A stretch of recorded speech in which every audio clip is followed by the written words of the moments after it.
There exists in the world those talented individuals with a knack for recycling. That grandmother who could create succulent meals from Sunday leftovers. The craftsman who turned that broken table into a luxury Parsons buffet. Yes, the resourceful, no creativity has no limits. Look around at the buildings in downtown Atlanta these days and you're likely to find something old, something new, something borrowed, and something truly amazing.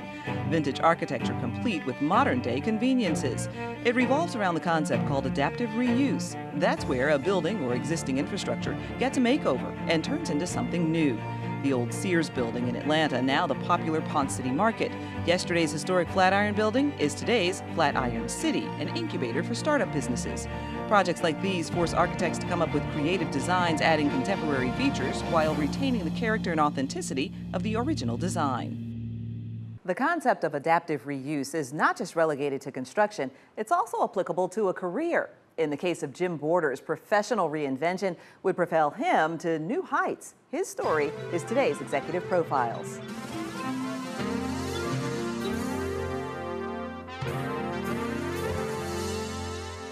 So tell me about life in Carrollton growing up. What was it like to be a kid in Carrollton, and what'd you do all the time? Well, life in Carrollton was great, I can tell you. And when I was a kid, I-20 was not completed from Atlanta to Birmingham. It stopped in Villa Rica. It was certainly small town living, and my high school football coach was also my Sunday school teacher, Charlie Grisham, and he was a legend in our town, coached the Carrollton Trojans. I was fortunate to play football. I had a job after school.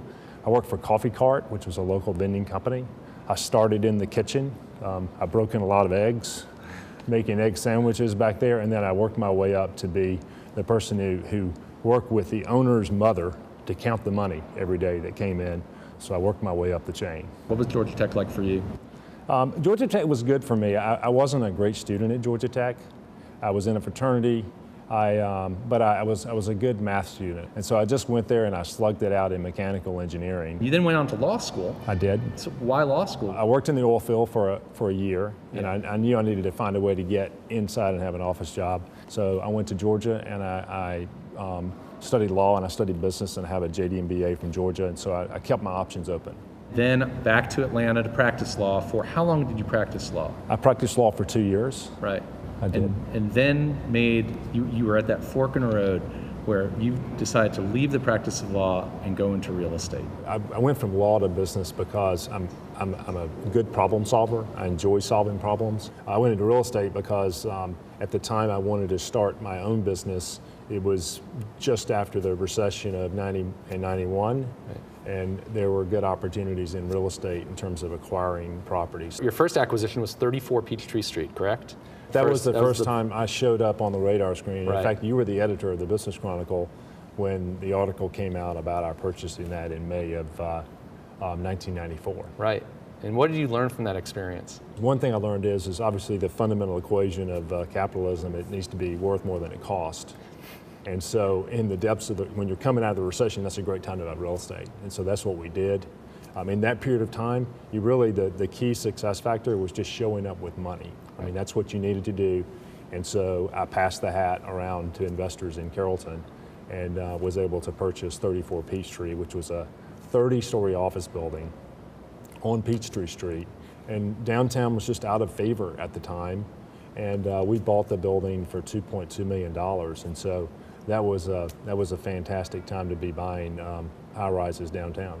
So let's skip ahead a little bit further to another iconic structure in Atlanta, the Biltmore. I think when I moved to town, the Biltmore was in total disrepair in the mid-late 80s, and there wasn't much going on there. And you saw something in the Biltmore. The first thing we did was we did Peachtree Lofts, which was on Peachtree. That was our first Midtown deal. And that was an adaptive reuse of an office building into apartments. Right. And that was successful. And so then in 1997, 98, we were looking for another project to do, and the Biltmore was there, and that was the big challenge. I mean, talk about a problem that needed to be solved. Yeah. I mean, that was one.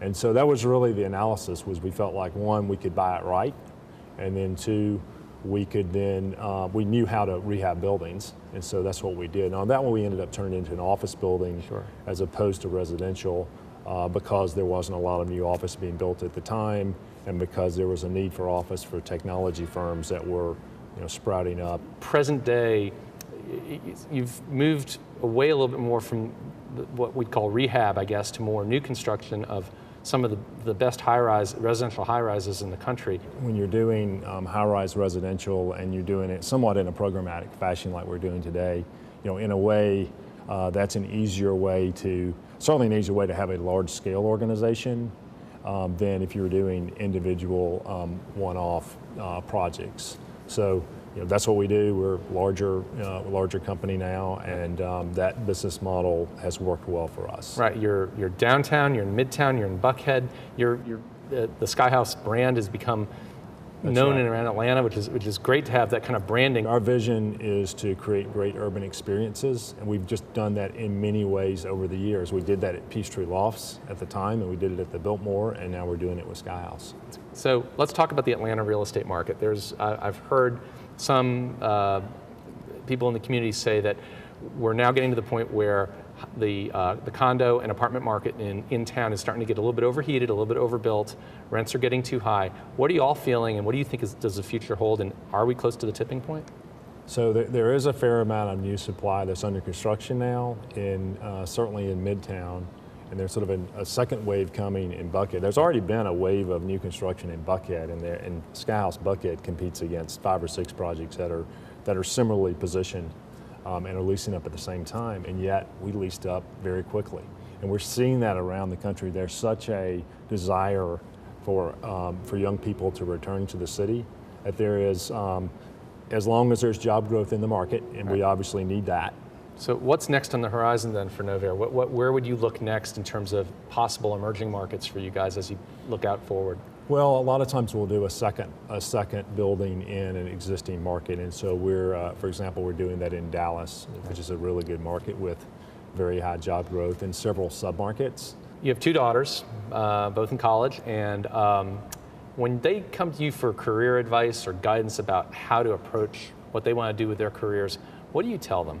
I think you can go to college, you can get out, and you can start a job, and then you can go back to grad school and basically reinvent yourself. Right. Which is what I did. I'm a big proponent of that. I also think that whatever you do, then you either need to find a company or find a person who you can rally around and who you enjoy working for. I really think that for young people, that's what they ought to do. I think that if someone's 25 and they don't like their job, they ought to play through it. If you're 35 and you don't like your job, you need to go find a new job.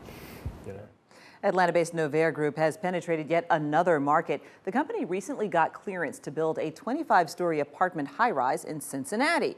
The Sky House Cincinnati will be located on Peter Rose Way, not far from the riverfront. It's slated to feature about 350 apartments, street-level retail, and one of the highest amenity decks in the city. Next, home inventories may be on the low side, but the housing industry is far better than it was a few years ago.